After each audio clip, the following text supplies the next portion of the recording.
ang kaso sa Thailand matapos kumpirmahin ng Director General ng Department of Disease Control ng nasabing bansa. Dahil dito, mismong Department of Health na ang nagsabing maaaring oras na lang ang bilangin bago ito tuluyang makapasok ng Pilipinas. Ito rin kasi ang mismong nangyari sa Clade 2 ng Mpox noon na siya naman naging dahilan ng pagdeklara sa sakit bilang Public Health Emergency of International Concern noong 2022. Katunayan itong Lunes lang, inanunsyo ng DOH na may aktibong kaso na naman ng Clade 2 ng Mpox sa Pilipinas.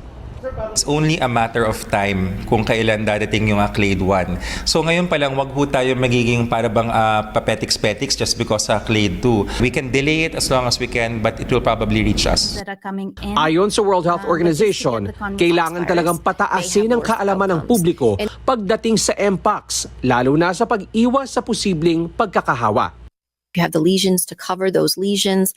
The other thing is that if someone has lesions, if they are symptomatic, to avoid having sex. If you have Mpox yourself, avoid contact with others.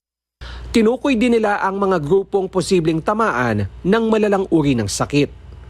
Mainly people who have underlying conditions, immunocompromised individuals, if they're infected with the Mpox virus, may have worse outcomes. Hindi naman nakikita ng infectious diseases specialist na si Dr. Ronjin Sulante na kakalat ang Mpox gaya ng COVID-19 noon.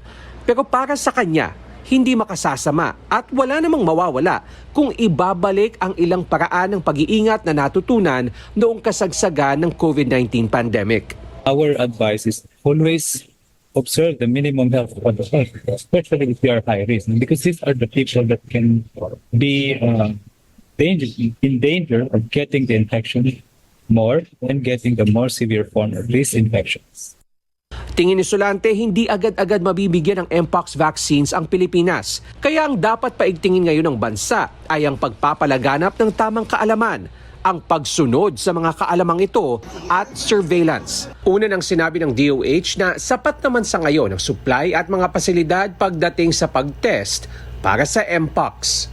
Rafael Bossano, ABS-CBN News. Tuloy-tuloy po ang ating pagpapatrol sa bayan mula